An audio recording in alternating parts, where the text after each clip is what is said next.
Vendo, eu acho que todo mundo conhece esse amigo.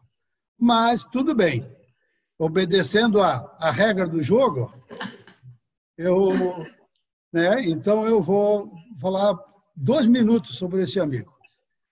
Bom, Djomar é muito conhecido, né? Conhecido de todos, mas para quem não conhece, ele mora em Floripa, já mora aqui há um bocado de tempo, eu acho que uns 50 anos por aí, se não estou errando. Sim. E, né, ele veio para cá, veio do Rio do Sul, cidade aqui do Alto Vale do Itajaí, Santa Catarina. Veio para estudar e fez odontologia aqui. Então, ele passou a vida como profissional, como dentista, e agora está aposentado, esse amigo. Djomar tem uma família lindíssima. A Lígia, que está aí, tem 3 filhos, e tem 5 netos que baba esse homem, porque eles são muito lindos mesmo. Então, Djomar é isso aí. E o Djomar, falar rapidamente, porque tenho 2 minutos para fazer isso, o Djomar, falando dele no contexto da turma, eu diria que o Djomar, no meu modo de entender, o Djomar é uma pessoa que a vida dele se mistura com a vida da turma. O ambiente de Florianópolis está entrelaçado, ao meu ver, a vida do Djomar, porque desde o começo ele participa desse ambiente. E acho que o Djomar faz uma contribuição enorme nesse ambiente.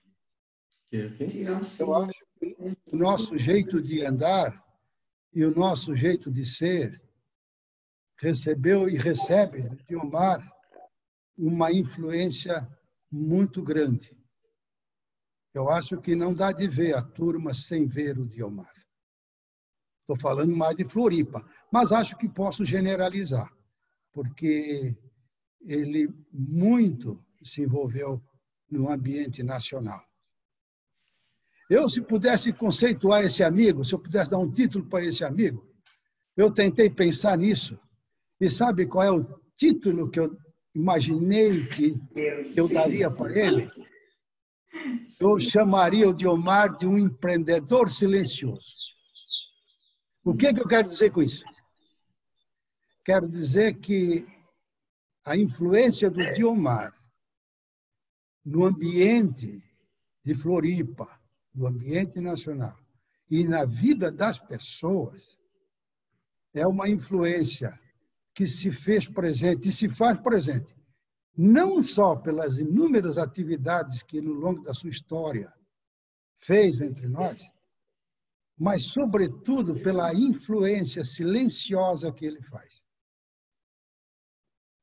Vou dar um exemplo. Djomar é um cara que,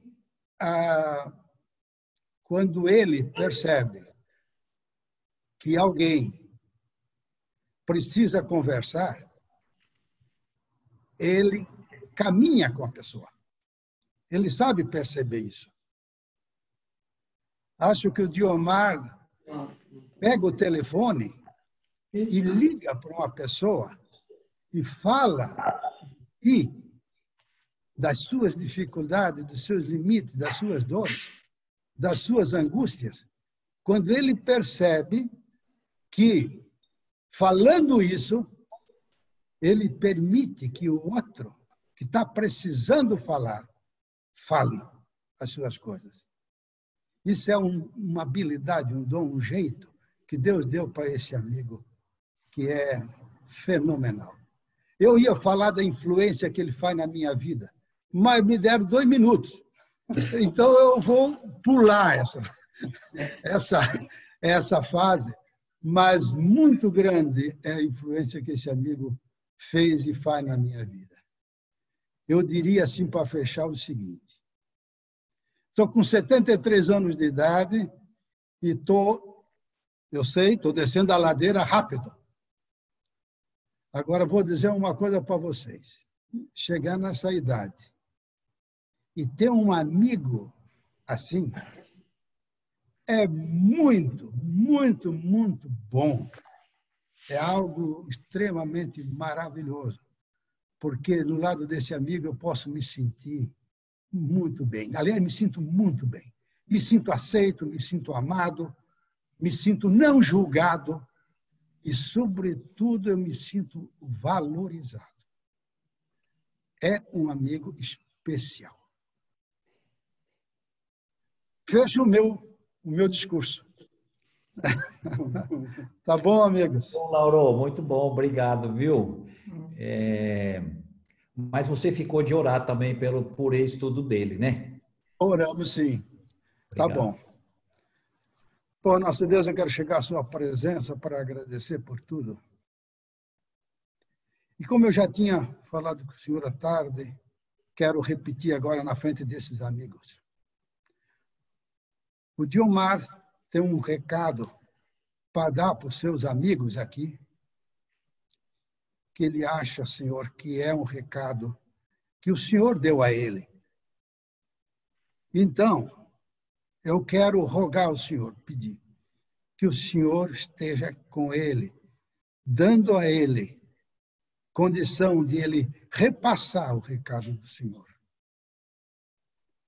Se o recado não é do senhor, então qualquer coisa vale. Mas se é do senhor, por favor, te pedimos, abra nosso coração, nossa mente, nosso ouvido, para entender o que esse amigo tem para dizer. Em nome de Jesus, eu te agradeço e te peço. Amém. Obrigado, Lauro. A bola está lá para tu chutar no gol. É verdade? Então tá. Bom, primeiro quero cumprimentar a todos e agradecer por ver vocês. O Lauro faz um marketing bom, então não acredite assim em tudo que ele fala. E como amigo, ele não ia dizer uma coisa diferente, né? Mas, com certeza, a nossa amizade vem de longa data, como muitos de vocês que estão aí presentes. Eu recebi um convite algumas semanas atrás, através do Fernando Requião, e a princípio eu fiquei assim, mas será que é uma coisa boa? Não, mas decidi que eu ia topar bater um papo com vocês, com quem estivesse presente. E o assunto, na verdade, ele já estava em andamento na minha mente, no meu coração, porque eu imagino que todos nós temos que enfrentar diariamente essa situação de pensar sobre a nossa condição de pecado diante de Deus. Então, não tem como fugir disso.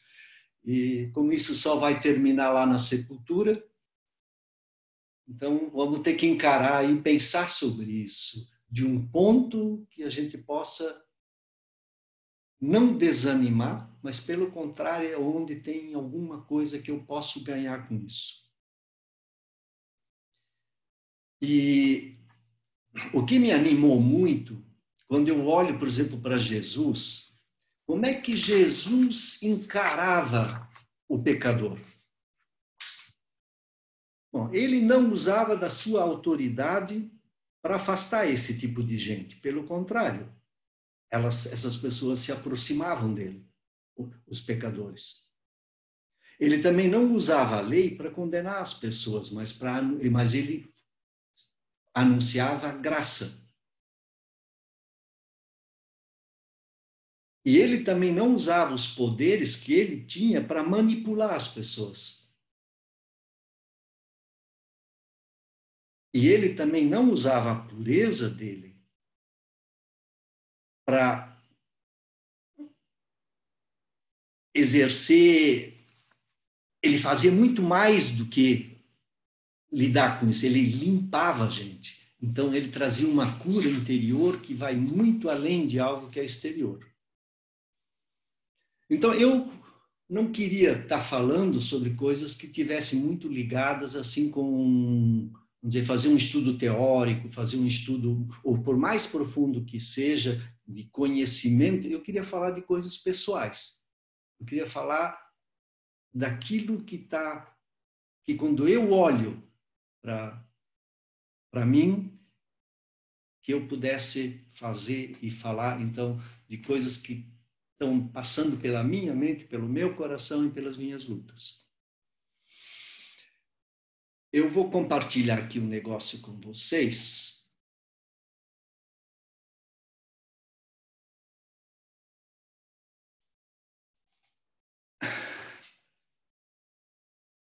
Esse título que eu dei aqui, ele é um título que a gente tem que observar ele com um pouquinho de cuidado. Porque eu não quero fazer de conta que o pecado é uma beleza. Mas eu também sei que quando Jesus falou lá em João 16, que ele diz o seguinte lá, eu vou ler para vocês. Mas eu vos digo a verdade, convém-vos que eu vá. Porque se eu não for, o Consolador não virá para vós outros. Se, porém, eu for, eu vou-lo enviarei. E quando ele vier, convencerá o mundo de pecado, justiça e juízo. Pecado porque não crê em mim. Eu vou parar aqui. Então, eu parto do princípio que por causa da presença de Cristo e da obra que ele faz na minha vida, eu olho para o pecado agora de uma maneira diferente. Ele me convence disso. Se Jesus não fala comigo, eu nem tenho noção sobre o que está passando dentro de mim. E as Escrituras falam muito sobre isso. Eu queria compartilhar um pouquinho, algumas ideias, por exemplo, quando eu leio Gênesis capítulo 3. Gênesis capítulo 3, na queda, tem alguma coisa que me chama muita atenção ali.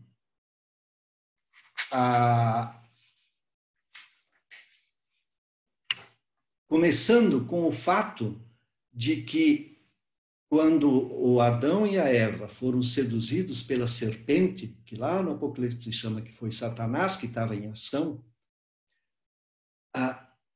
ele argumentou com eles, mas eles não foram conversar com Deus e consultar com Deus sobre a argumentação que o inimigo usou. Mas Deus conviveu com eles, eles tinham intimidade com Deus, eles podiam ter, antes de ceder, voltar e conversar com Deus sobre esse assunto, e não o fizeram. E aí acontece uma outra coisa, eles se envergonharam, fugiram da presença de Deus e Deus foi ao seu encontro de novo. Então, Deus não desistiu daqueles dois. E mais, quando eles foram achados por Deus e começaram um diálogo, Deus providenciou para eles vestimentas, para eles poderem cobrir a vergonha da nudez do seu pecado. Então, Deus já foi, de novo, demonstrando o valor que ele deu para aqueles dois, porque ele não desistiu deles, ele os vestiu e já foi anunciando no mesmo caminho, apontando para a cruz de Cristo. E eu não vou ler Gênesis com vocês, porque eu imagino que a maioria de vocês já conhece. E falando de que a serpente ia ferir alguém no calcanhar, se referindo já a Cristo, já falando do evangelho que iria vir, e falando da derrota final desse personagem, Satanás, que fez a sua contribuição sobre a raça humana. Mas aí tem uma coisa que também me chama a atenção. Deixa eu ver se eu consigo compartilhar com vocês de novo.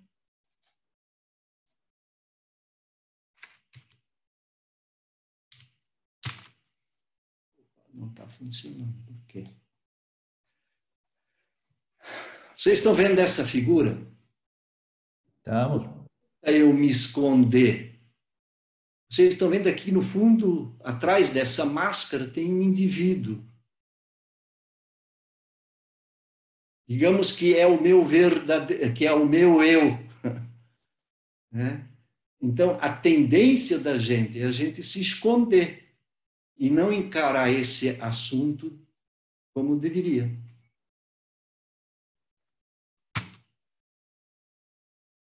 Bom, esse aqui é sobre o título, deixa eu passar adiante.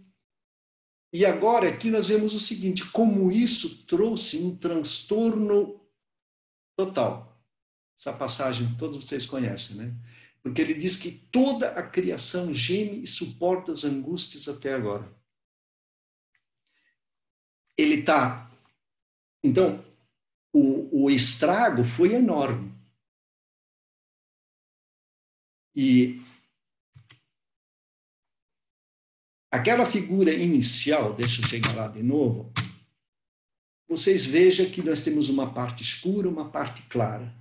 Então, lá no começo, Deus já foi mostrando, através do desastre, que tinha alguma luz na frente. E aí eu me lembro de um salmo, no Salmo 36, 9, ele diz o seguinte, pois em ti está o manancial da vida, e na tua luz vemos luz. Então, à medida que nós olhamos para Jesus, nós podemos sair dessa parte escura da nossa vida e ver cada vez mais luz. A chegar cada vez mais perto daquele que nos trouxe o recurso e todas as providências para a gente poder, digamos, caminhar numa nova direção. Aqui eu vou fazer um pouco de propaganda de Santa Catarina. Isso aqui é a Serra do Rio do Rastro. Eu acho que a nossa caminhada com Deus ela é cheia de curvas e cheia de desafios como essa estrada aqui. E no caminhar junto com tantos amigos, abrindo as Escrituras, gastando tempo juntos em oração, compartilhando as nossas vidas e nossas experiências, nós vamos prosseguindo nessa caminhada e a conclusão que eu chego também, que é algo que normalmente a gente quer fazer quando não quer colocar aquela máscara, é que eu acho que eu sou vítima do pecado. Não, eu sou protagonista do pecado. O que é um protagonista? É o personagem principal de uma narrativa. Pode ser uma obra literária, cinematográfica, teatral, musical, etc.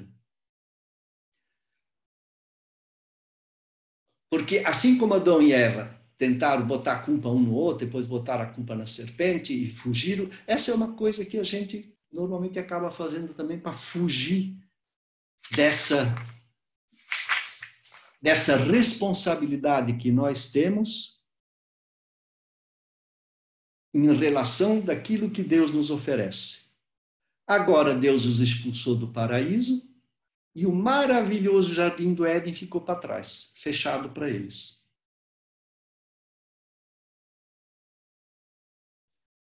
Aí Deus, que não desistiu deles,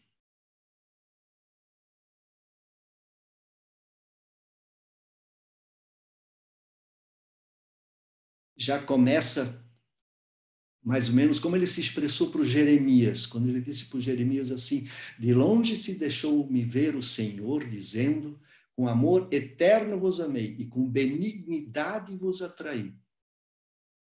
Ou Jesus falando para os discípulos em João 14, 18, quando ele diz, vocês não vão ficar órfãos, eu vou voltar para vós outros. Então Deus já mostrando que não está desistindo da gente. E ele já vai expressando. Deixa eu voltar aqui para minhas telas. Opa, deu zebra aqui. Vocês vão me dar um minutinho, eu vou ter que mudar esse traço aqui. Ó, Deus não desistiu de mim. E ele expressa esse amor. E todos nós já conhecemos essas passagens também. Então, eu vou descobrindo agora, à medida que eu lido com a minha iniquidade, com o meu pecado e com toda a guerra que eu tenho dentro de mim, esses aspectos. Deus não desistiu de mim. E que Deus me ama. E que esse amor é incondicional, ele é extravagante. Eu até gosto de uma frase que o Philip Yancey usa, ele diz que a graça de Deus, ela na verdade, ela é escandalosa. E mais, a graça não é justa.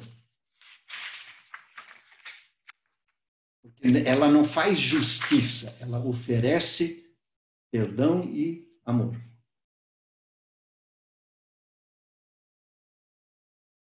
O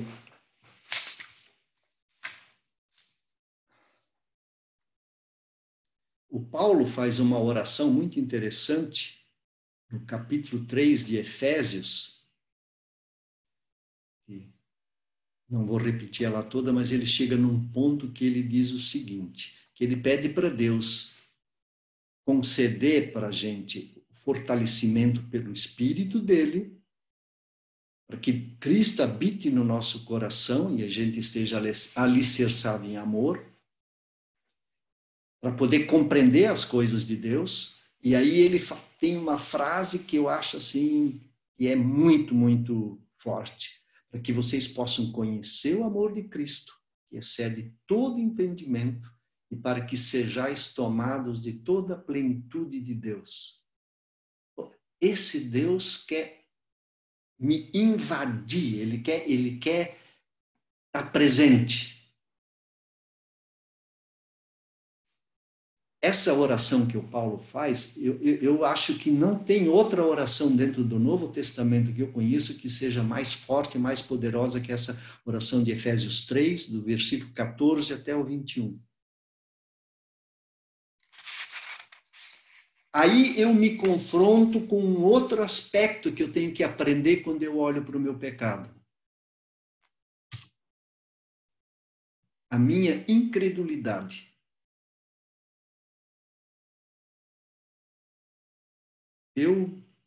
Com meus amigos aqui, de vez em quando eu tenho dito para eles o seguinte, não é possível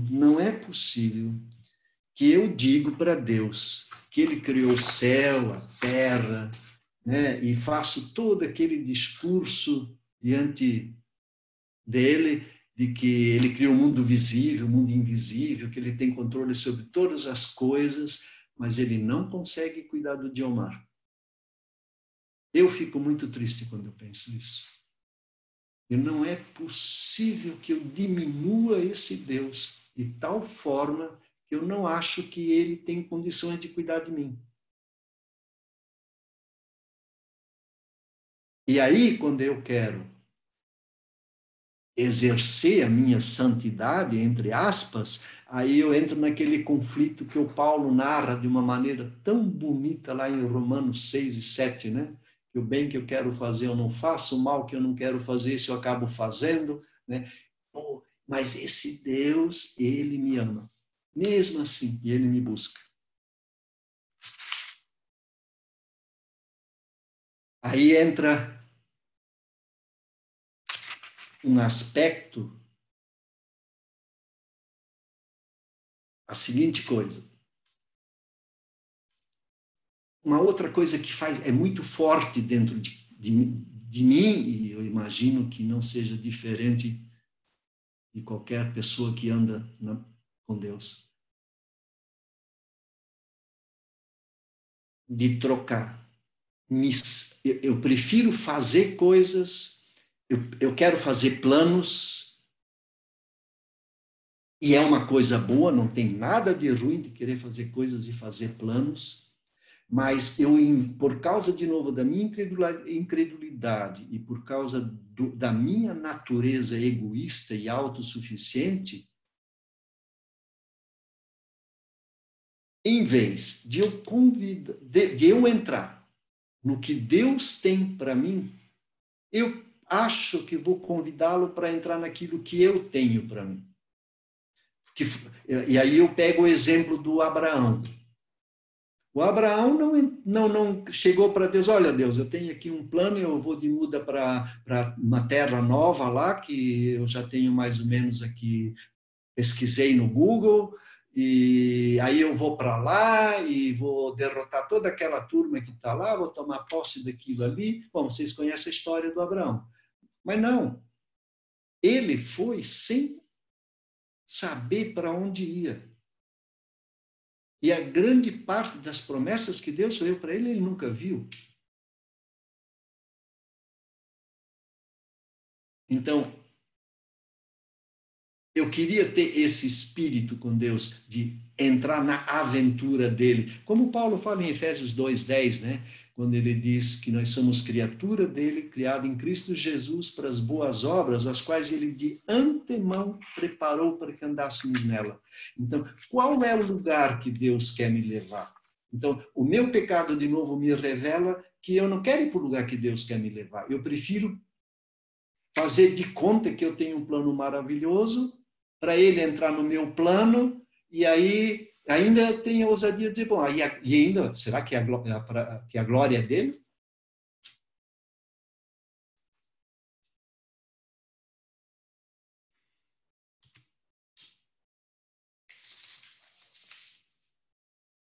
Esse aqui também é um outro item interessante.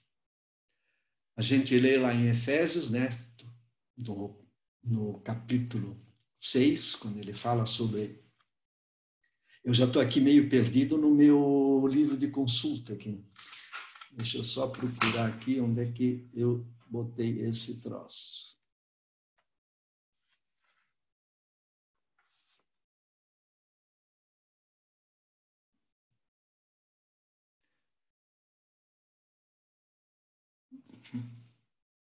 Cinco, seis.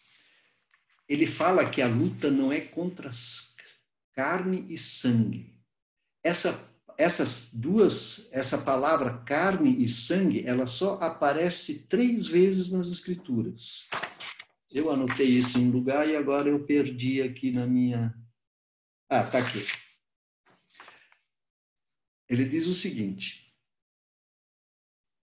esse termo, ele tem vários significados, mas quando é carne e sangue, ele só aparece nesse texto de Efésios, ele aparece uma vez em Mateus e uma vez em Coríntios. E ele parece identificar ou indicar um estado, um significado físico, nesse caso, um ser humano.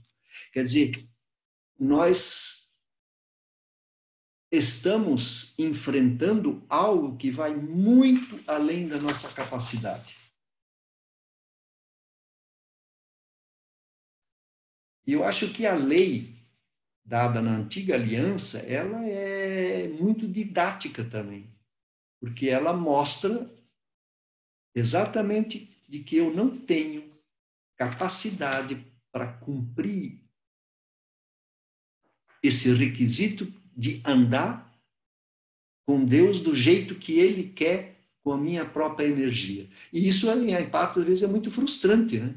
Porque a gente acha que, de repente, com autodisciplina, com pensamento positivo, pode resolver isso. E também não é verdade.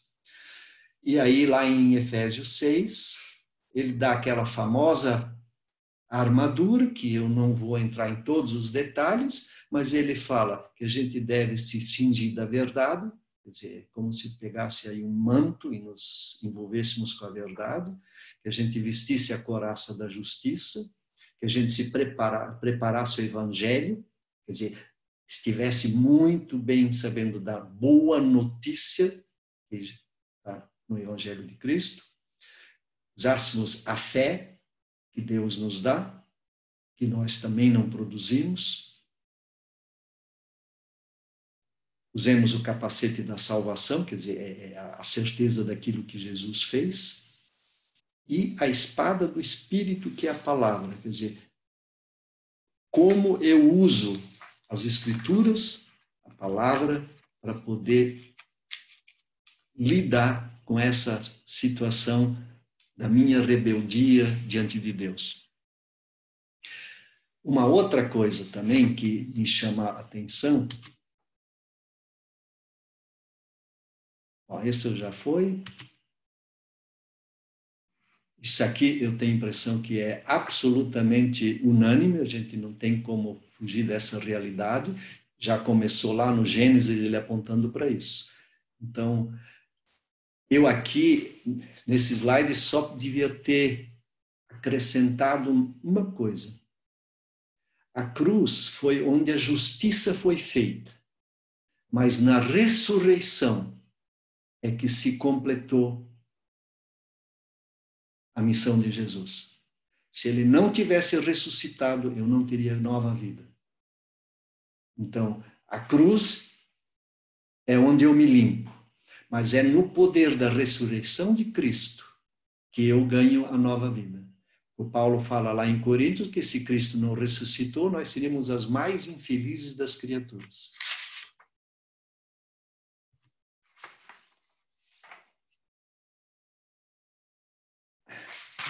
Aqui eu botei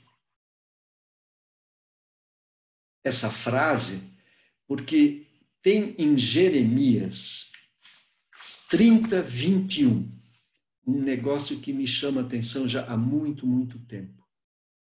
Ele diz assim para o Jeremias: pois quem de si mesmo ousaria aproximar-se de mim? Quer dizer, quando eu vejo aquilo que nós lemos, que fala ali na armadura de se vestir, de se cingir, eu não posso chegar diante de Deus sem estar cingido. Em Apocalipse 22:14, está escrito o seguinte: bem-aventurados aqueles que lavam as suas vestiduras no sangue do Cordeiro, para que lhes assista o direito à árvore da vida e entrem na cidade pelas portas.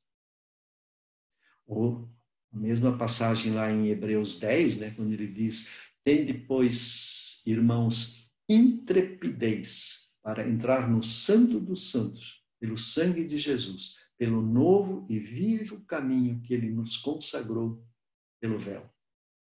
Pela sua carne, tendo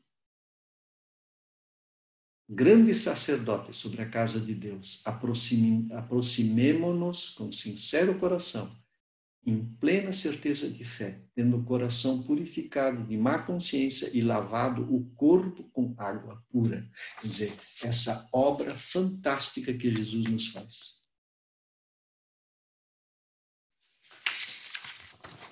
Eu não estou controlando o tempo, Roberto, mas eu acho que eu estou aí, uns 20 minutos?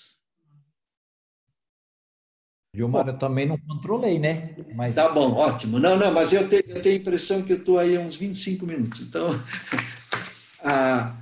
bom, sobre a dureza do coração,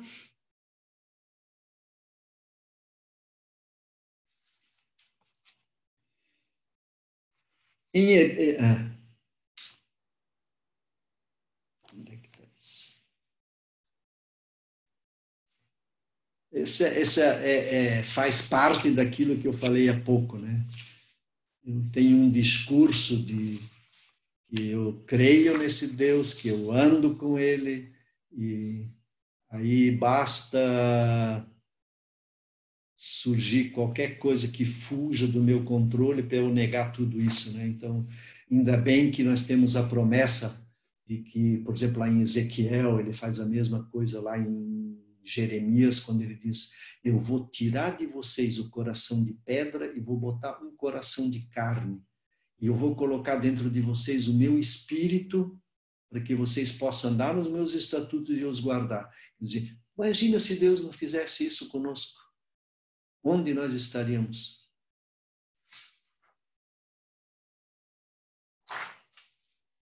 Agora, animador, né? Quando eu vejo toda essa minha natureza brigando contra Deus, como Paulo fala lá em Gálatas, né? Que a carne milita contra o espírito, e aí o Paulo escreve lá em 2 Coríntios 15, diz assim: e assim, se alguém está em Cristo, é nova criatura. As coisas antigas passaram, eis que se fizeram novas. O que fantástico esse aspecto. Quer dizer, do ponto de vista de Deus, aquele cara incrédulo, cego, aquele cara que não tem paciência, né? Sempre, quando eu leio 1 Coríntios 13, quando descreve as características do amor, eu já sempre digo assim, eu já no primeiro item eu já estou desqualificado.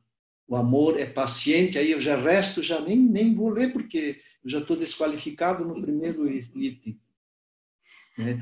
E aí esse Deus agora diz que eu não sou mais aquele velho homem, eu sou um novo homem. Em Romanos 7, o Paulo também fala muito sobre isso, mas vocês podem depois ler. Bom, minha autossuficiência, essa não tem nem dúvida, né? Esse ainda é meio cedo.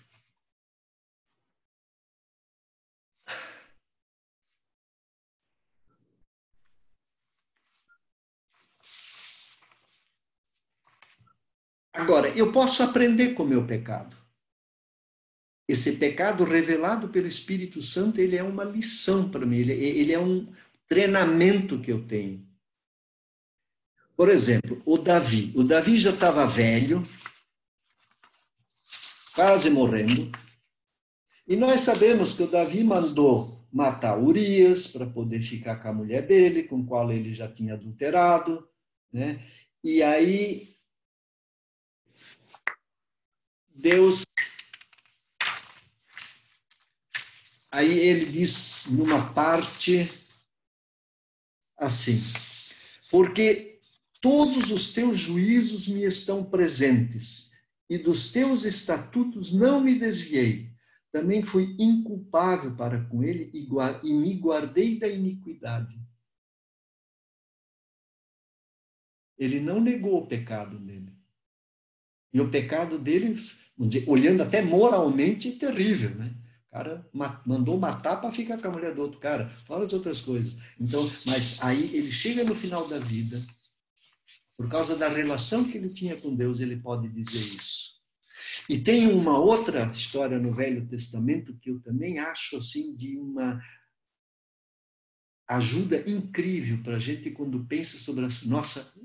Quando eu penso sobre a minha iniquidade, que é o Manassés, lá em 2 Crônicas 33. Eu vou resumir para vocês o que esse cara aprontou. Ele queimou seus filhos como oferta no vale do filho de Inom. Ele adivinhava pelas nuvens, era agoureiro, praticava feitiçarias, tratava com necromantes e feiticeiros, e prosseguiu em fazer o que era mal perante o Senhor, para o provocar a ira. Uma biografia boa essa, né?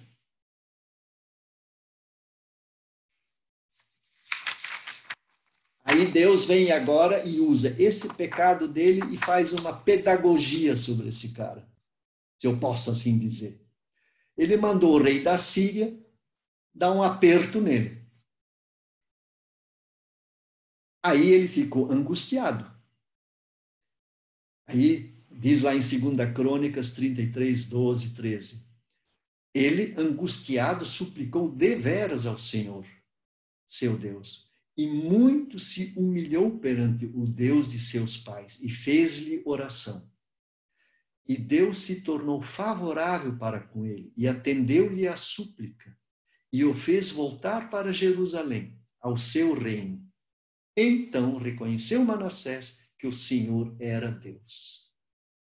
Esse é o nosso Deus. Então não é o tamanho do pecado, não é o tamanho ou não está ligado com conceitos morais, éticos ou filosóficos, é algo muito, muito mais profundo.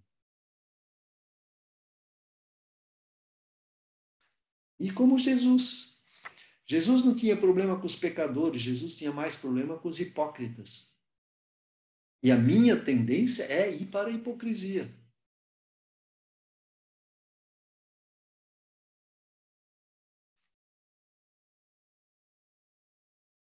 Uma outra coisa que me chama a atenção, por exemplo, Jesus, aquele primeiro milagre que está lá no capítulo 2,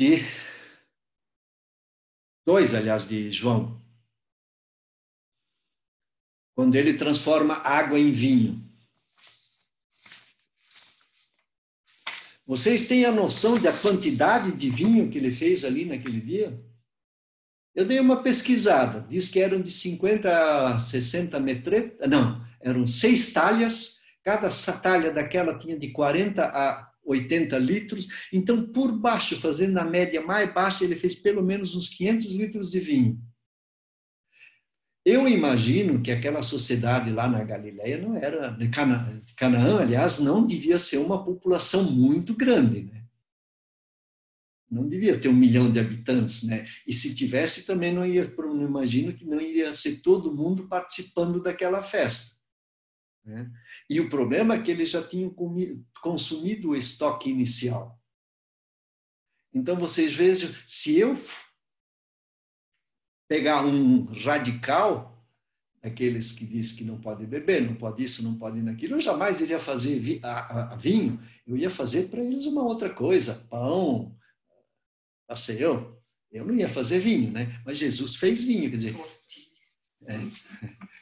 Então, como, digamos, a minha lógica é tão diferente da lógica de Deus, quer dizer, esse negócio de querer enquadrar Deus dentro do meu pensamento é uma missão perdida. Uma outra curiosidade, quando eu olho também para as Escrituras, a Bíblia tem, vou encher a paciência de vocês aqui, ela tem 1189 capítulos, sendo que 1185 capítulos, quer dizer, menos, só 4 que não, falam de todo o projeto e tentativa de Deus de nos resgatar de volta para o seu reino e para a sua família.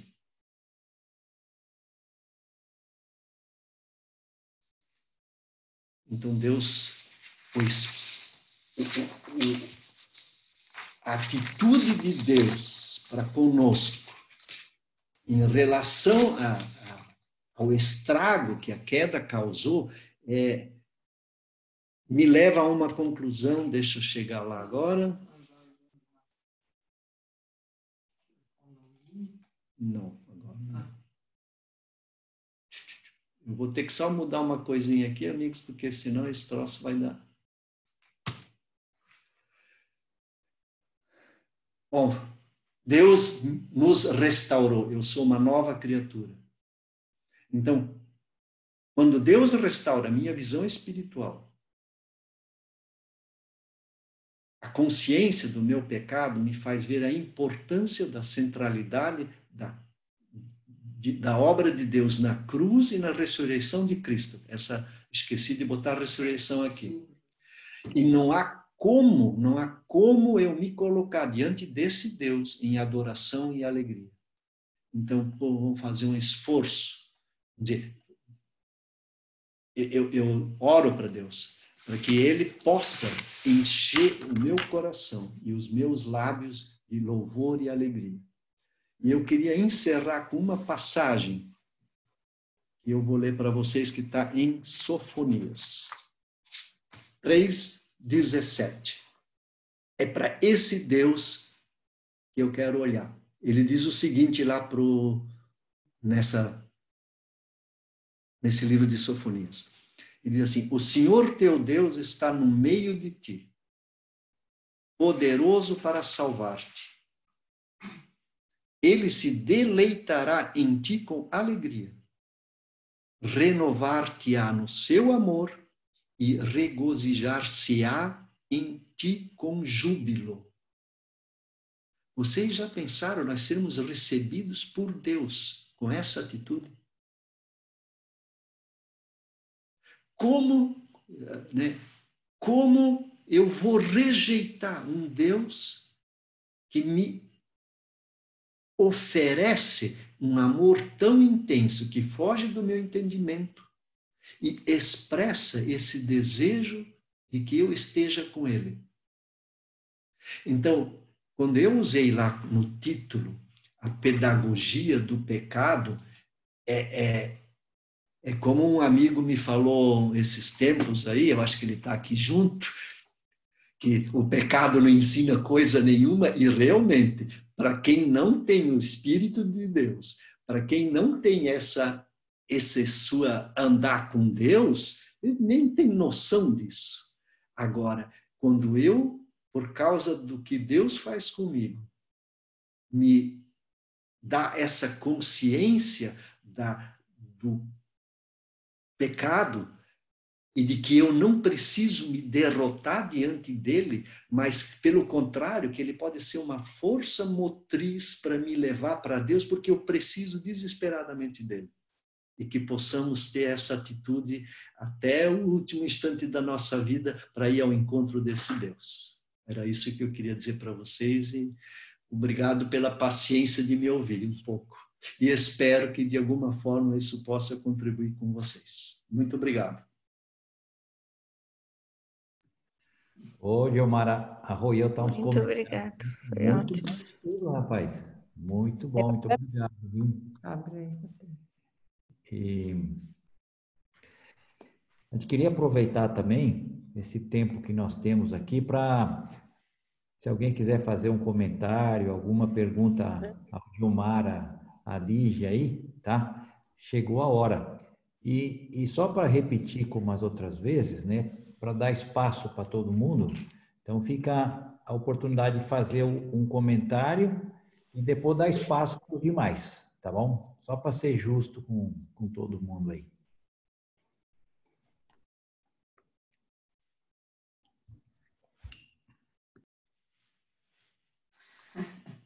Não tem dúvida nenhuma. O que é que passou pela cabeça da Lígia ali quando o Gilmar falou não tem paz? Que ele disse assim, que se começasse lá no Coríntios, se ele lesse a primeira fruto, paciência, ele já estava fora. Tu visse eu dar uma risadinha? Claro. Ô, Dulce, é que ele é humano, ele também perde a paciência. E Dulce, com essa pandemia, então, aqui enclausurado, o que tu acha? E outra coisa, Dulce, quando a gente pede para Deus paciência, Ele não vai mandar a paciência pronta. Ele vai te dar a oportunidade de ter paciência. De exercitá-lo, né? Aqui, Dulce, tá bem. Muito bom, Gilmar. Tá bom, Dulce. Eu não sei fazer isso. Deixa eu lá. Eu não sei como fazer isso. Ai, onde é que eu...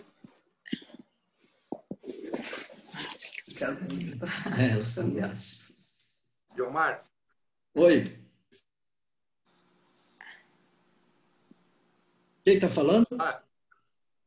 Disseu. É porque tá fugindo a voz. Tá falhando aqui. Pois é, minha voz.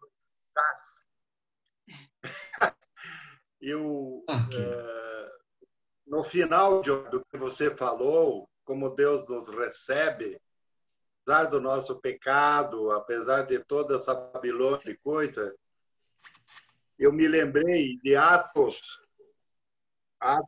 7, 55 e 56, tá? Quando Estevão foi apedrejado, e então ele ali diz assim, mas Estevão, cheio do Espírito Santo, fitou os olhos no céu e viu a glória de Deus e Jesus à sua direita. E disse, eis que vejo os céus abertos e o Filho do Homem em pé à destra de Deus. Ou seja, o Rei da Glória, já naquele momento mostrando a glória onde estava indo o Estevão. uma das passagens mais animadoras nesse sentido que você falou, penso eu, ou não? Com certeza é animador. Marbina. Eu diria in extremis. É como lá em João 14 também, né? Quando ele diz, eu vou lá preparar lugar para vocês, e onde eu estou, vocês vão estar também, né? Exatamente. João 14. Onde começou o despertar da minha fé? João 14, 6. Obrigado, Gilmar. Nada, um abraço. Compadre. Oi. Paulinho, teu compadre. Sim, estou te vendo e ouvindo. Olha, eu quero dizer o seguinte, que nós, nesses 50 anos de história, já escutamos muito estudo, muita coisa, mas eu não tinha visto ninguém citar o livro de Sofonias. Você tem esse mérito. Isso mesmo. Não acredito. Reabilitado Sofonias com um trecho espetacular. Meus parabéns para você. Obrigado pela mensagem. É verdade. Eu estava conversando com outro amigo ontem sobre esse trecho e eu conversei com muitas pessoas não cristãs no meu consultório sobre esse trecho. Olha só. Que para esse tipo de Deus eu teria certeza que ele ia gostar de ir. Maravilha. Zóia. Não sei como é que a gente... Gilmar, nós estamos tendo um show aí do grupo dos Manés da Ilha, né? Por quê? Né? Mas é que eles são meus amigos, cara. Esse que é fogo. Eu acho que é algum marketing aqui. Aí é tudo combinado. Requião, o cachê é alto. É isso aí. Fernando Diva, beijo. Beijo. Valeu, Dirceu. Oi, Gilmar, a gente tem uma pergunta aqui, aproveitando, para voltar nesse trecho aí do Sofonias, então, que a gente não anotou aqui na hora, passar de novo. E também aquele trecho da história de Davi, eu até estava lendo esses dias, e me chamou muito a atenção também, porque parece que está errado, né? Que ele chega no final e diz que ele cumpriu, e é aquele trecho que você leu, mas nessa perspectiva, né? Fica bem claro. A gente quer agradecer também o estudo aí. De nada. O Sofonias é 3,17. E o Salmo, rapaz, eu me embaralhei aqui com as minhas folhas. Deixa eu ver se não me engano, é o Salmo 80. Se não, uma outra hora eu te passo por WhatsApp, se eu não achar. Mas eu anotei aqui, mas eu já estou meio embaralhado. E confesso também, a gente fica um pouquinho nervoso, né? Eu acho... Boa tarde, people. Eu acho que é o 36,9, não? Salmo 36,9? Vou ver, Luana. O seu Gilmar citou ele, eu também o citei, com certeza. Mas essa história... não. Mas essa história do Davi... não, Davi não. Eu vou ver, deixa eu pegar a página certa aqui. Página...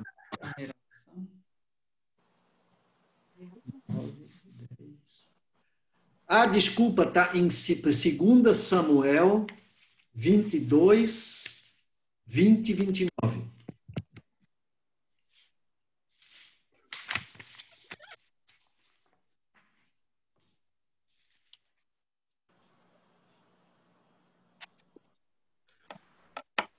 O Gilmar.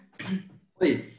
Então, o pecado, ele só é pedagogicamente válido, né, para o que tem a Cristo já, né? Porque o que não tem a Cristo é um efeito dominó, só fica naquela roda viva e não percebe o sufoco do pecado, não é? Eu creio que sim, Diva. eu me lembro quando eu conversava com alguns pacientes meus no consultório e citava aquele trecho de Jeremias 17, que enganoso é o coração do homem mais do que todas as coisas e desesperadamente corrupto. As pessoas não admitiam isso. Que tem, né? Então, porque eu me lembro que é prazeroso, muitas vezes o pecado é prazeroso para quem não tem consciência de que é pecado, né? Então, não, mas mesmo para nós, né? Para nós também, mas é que ele vai causando um vazio, ele vai causando uma dor profunda, que é a distância de Cristo, né? A distância de Deus. Então, por isso que na hora que você cai a ficha, você quer voltar desesperadamente. Exatamente. Que faltou, né? Muito legal. Gilmar. Oi. Marcos de Ribeirão Preto, tudo bom? Oi. É o Marcos de Ribeirão Preto, tudo bom? Tudo bem, e você, Marcos? Tudo bom. Gilmar, me veio muito forte aqui que esta semana, eu lendo João 9, quando Jesus cura, né, o cego de nascença, vai muito de encontro com isso que a Diva disse, que os fariseus acusam Jesus, né? Sim.